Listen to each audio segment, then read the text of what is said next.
Hello, sorry about that. I just had to get the screen set up correctly. Um,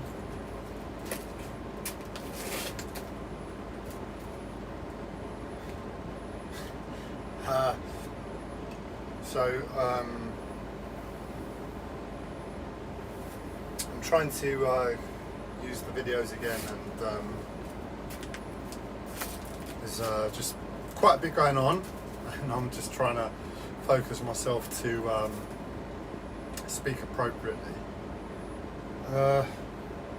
What I'm thinking is going to be 2 videos now. The first one I'm going to get some things off my chest, how ridiculous life has been.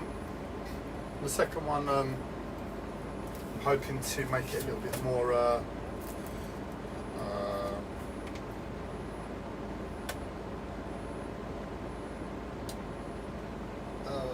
nice on the ears rather than hearing me moan all the time. But I'll do my best to keep my spirits high for the first one, and it shouldn't be too difficult. My mental health is intoxicating me the other way, so right now I'm very depressed, but my mental health is, as I said, intoxicating me on some level. So that's all but impossible to really tune into, and I'm not gonna aim for it. So it shouldn't be too hard listening this video if you did want to hear. But I say that, and I realise what I'm about to say, so it might not be the case. Yeah, I just want to catch up. I've not really been posting the past few weeks. Life has thrown me every which way, and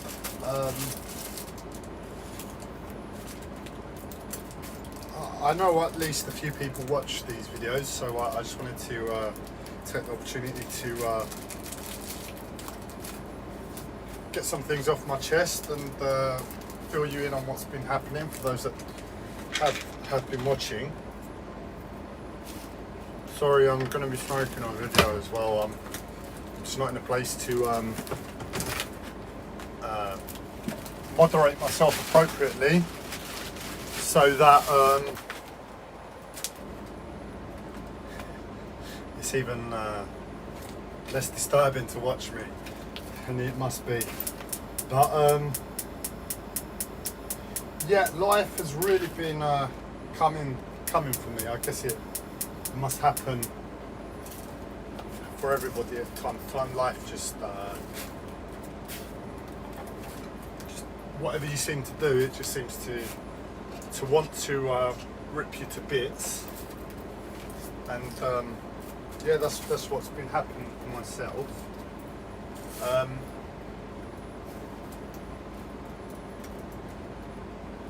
And it really has been like a case of falling down the movie for me. I joked around earlier this year that might be the case, and it really has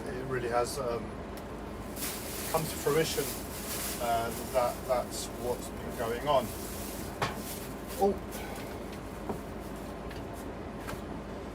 So I'm not sure when I last posted. I think I was mentioning before I was looking to move, to purchase a boat, and I found one, and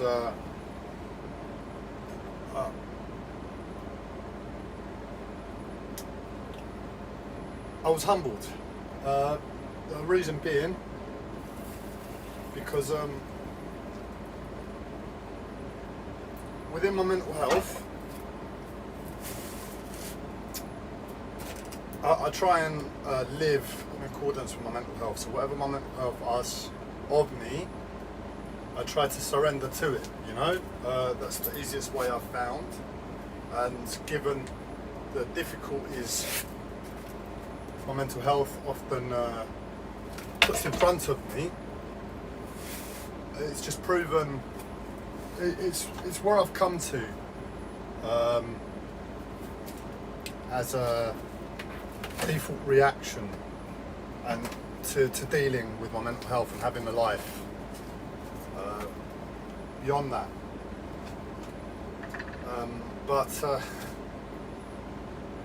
within that, I know my own energy and my own mind, and I've always been of the mindset, you know, if I ever need to do something like important or serious, I can do it. You know, if I've got to hold my breath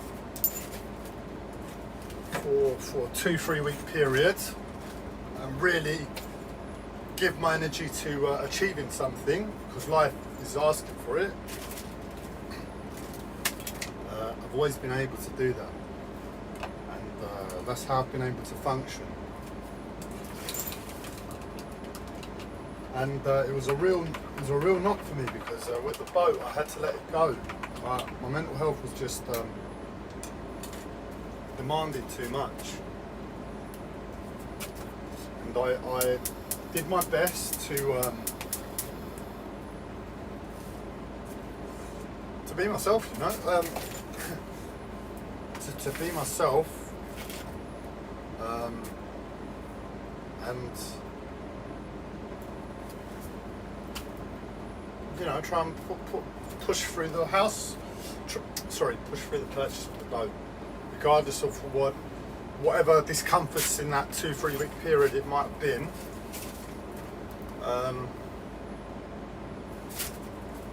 I would have been able to do it, but for the first time in my 10 years of this mental health disorder, I was unable to do that. And,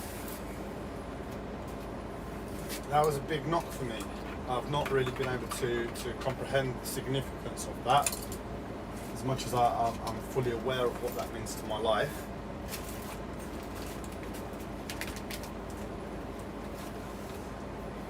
But if that was it, you know, I'd be laughing. I'd be complaining. I'd definitely be complaining. That's all I seem to do. But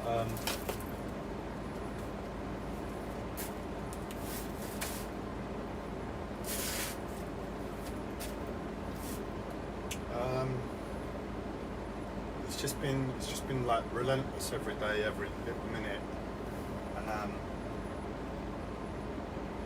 I'm unable to really rest in any way. It's been like that for about a year. And I think it's the tiredness that's making it happen.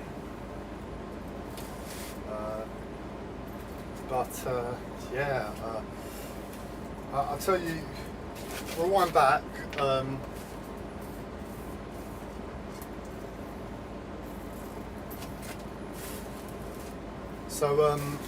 Was it a couple of years ago, when I was, I just moved into this property, and it was the first time I had a chance at life, a stepping stone, a platform, for a good few years. One that was stable enough to actually apply myself. If not really the first time since my mental health has started. And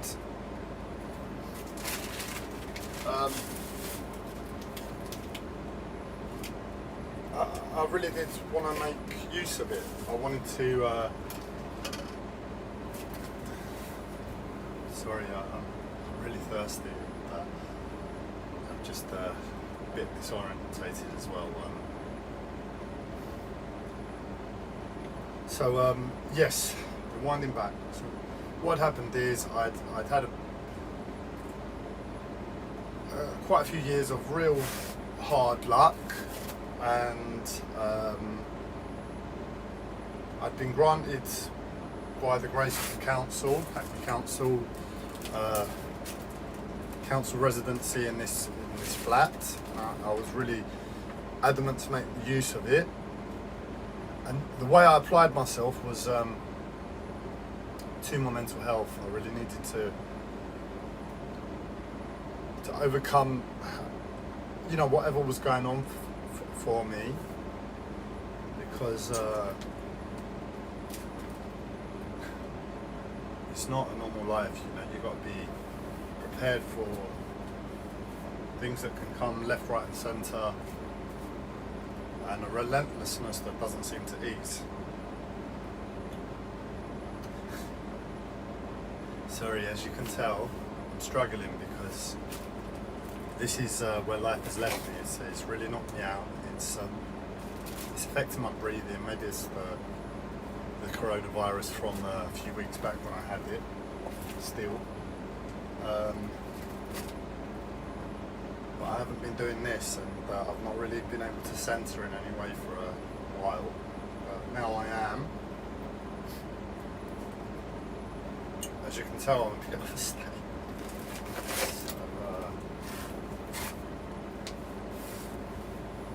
Yes, I was saying, a couple of years ago when my dad was still alive, I just moved in and I gave everything to really overcoming certain aspects of my mental health. And I tried and I tried and I gave pretty much all I could. Because the default before was always crying to my dad. Whenever things got hard, I'd go back to my dad. He'd do this for me, he'd do that for me, and this was a grown up process.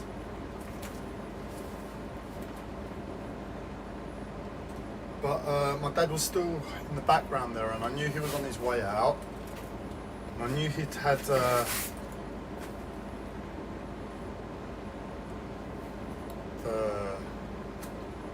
life insurance policy paid to him early because of his condition. And I knew it was there for me if I wanted it. But given that, I blame my dad for all of my mental health. Essentially how all my difficulties in life are my dad, basically. They're still in my mind because of my mental health.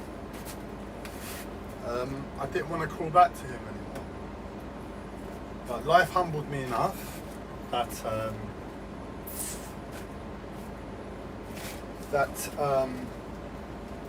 I had to. I tried to overcome my mental health by myself, be a big boy, but it was too much, and I ended up going back to my dad and asking for some of the inheritance to go away on holiday. And I think what had happened is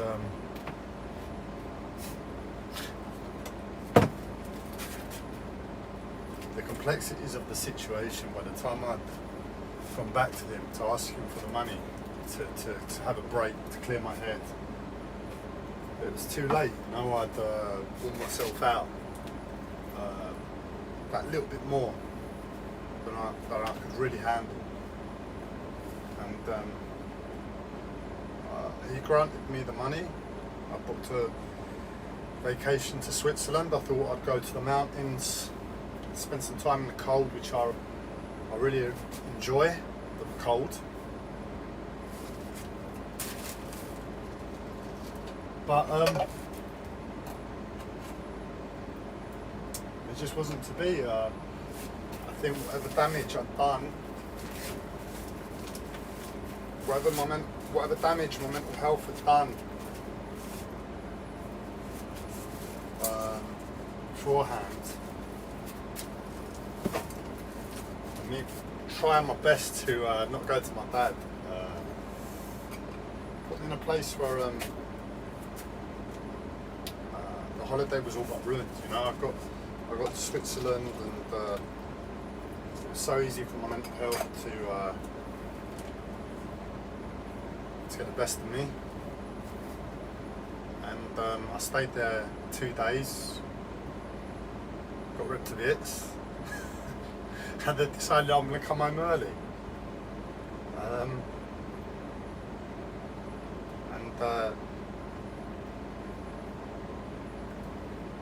Let's just say the getting home process from Switzerland was just something I don't think a normal person would forget. without something happening to their brain. It was just like falling down the movie, compressed into a shorter space of time, with someone stupid on the other end. Whereas I can't remember the storyline, but what's his name? Douglas, wasn't it? Was it Kevin Douglas that starred in Falling Down? He was a man who had a life, he had responsibilities, he had a job. For me, it was just like a complete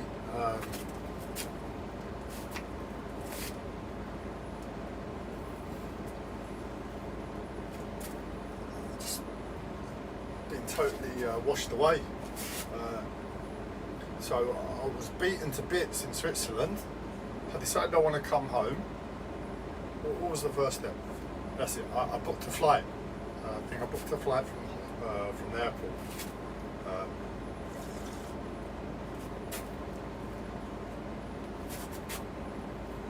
So I had to get to the airport. I made my way to the airport. I think that was all in order. And somehow at the airport, I missed my flight. I missed my flight by like a few minutes. They closed the gate.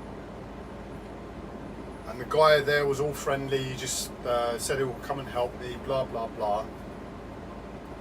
And he just wanted me away from the gate. Once we got away from the gate, that was it. Oh, yeah, no, it's on the other side of the airport. That's where you go away. No excuse, no opportunity to really rebook. And, yeah, long story short, I try and wind this forward. As you can see, I'm out of breath. But basically, I ended up having to take a bus because that's all the money I had. I booked a bus to Berlin, Munich.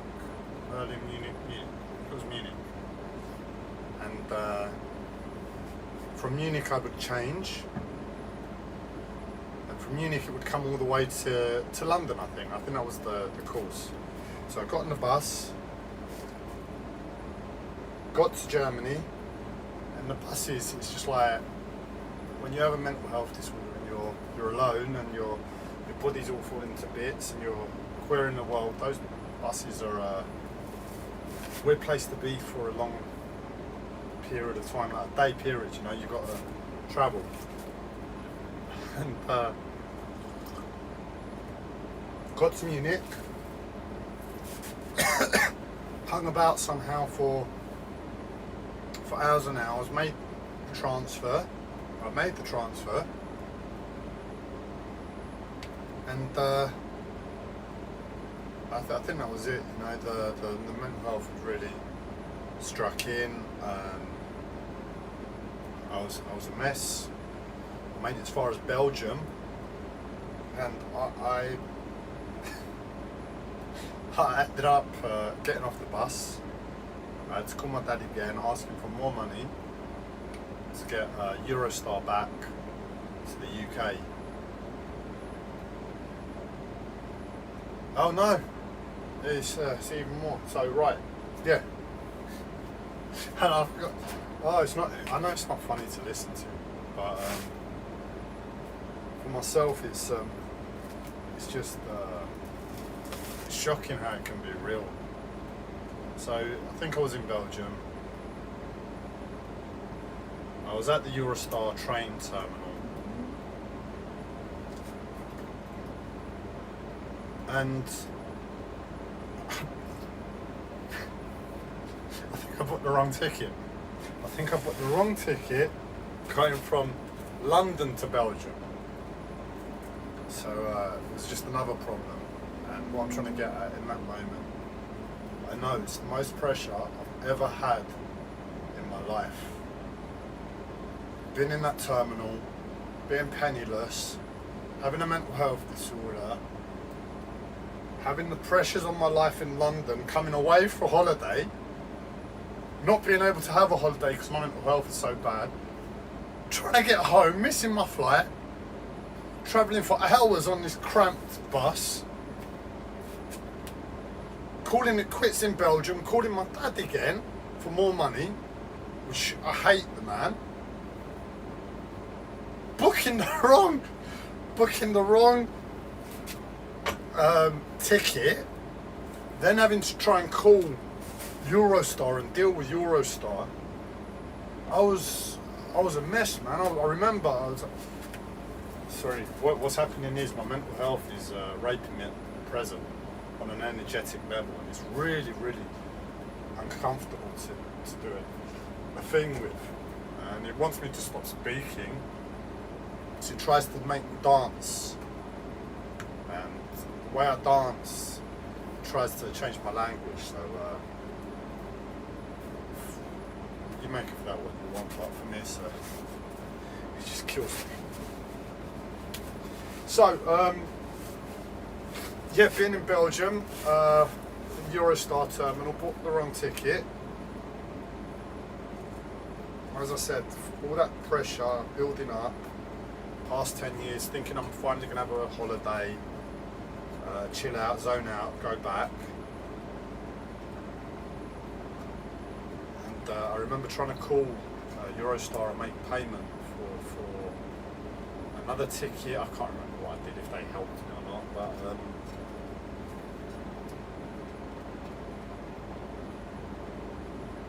I remember I gave them the number to my credit card 3 times.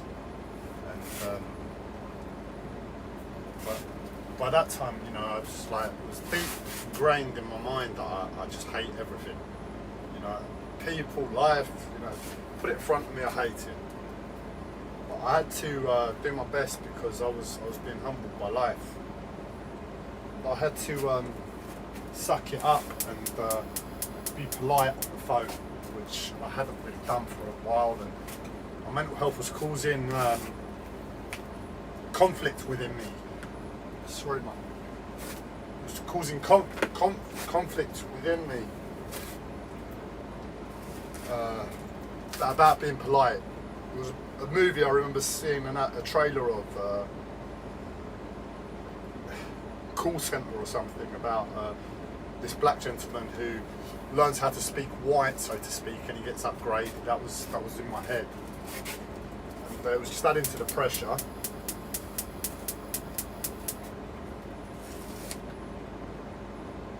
I was there trying to communicate my card number to Eurostar. I read it once, they put it through. Oh no, it must be a problem. Okay, so the second time I tried to be even more polite, and with all the pressure, it's just like it didn't go through. And the third time, and it didn't go through. And I know I read the card numbers correctly. You know, like so much pressure. Didn't go through, but I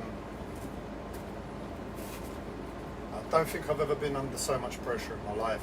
And what I'm trying to get at is that they were quite helpful, and then it didn't go through on the third time. They called back, we made it possible, we got the ticket in the end, and I got home eventually. But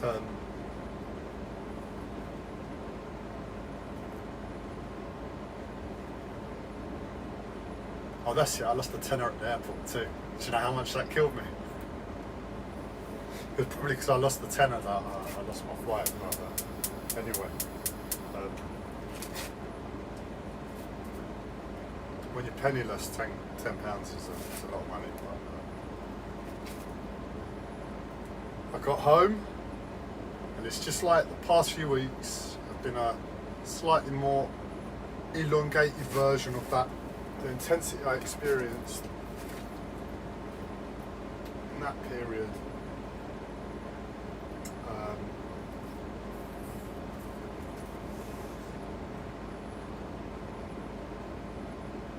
and that's what it's been like for me. I won't go into too much details. I lost the boat, but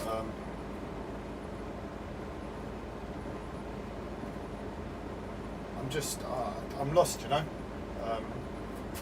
I can't figure out what situation that things need to be so messed up on the outside of this world that I need to have spirit, because I see it as spirit, spirituality, my family, my dad, as I said, that have put my mental health on me.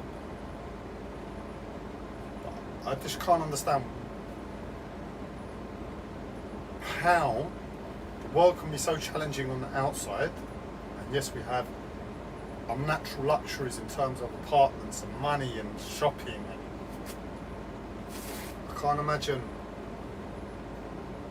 the balancing point of how this life justifies my mental health. Because if you look outside, there's quite a few things that could do with sorting and help, and a more practical application of energy.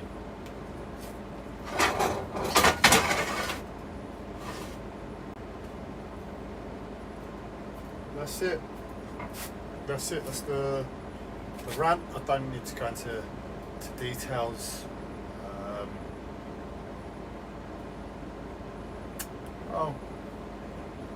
The other thing I want to share, and this is a positive, is that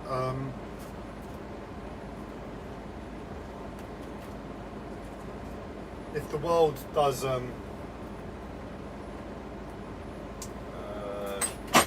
stick around as it is, because we've got the coronavirus that seems to make you question if society can carry on in the same way, you know? It's like we're having lockdowns. How much can economies take at the very least before we have to start making changes? But for the first time in my life, I'm 35, I've seen a place in the world in terms of employment or volunteering where I could be of use. So out of all of this, there's been a positive too. So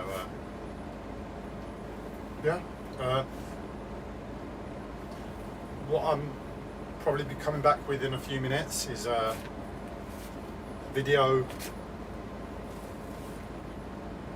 consisting of more of a spiritual theme, a spiritual story, spiritual element, a bit more positive, uplifting, nothing to take too seriously, and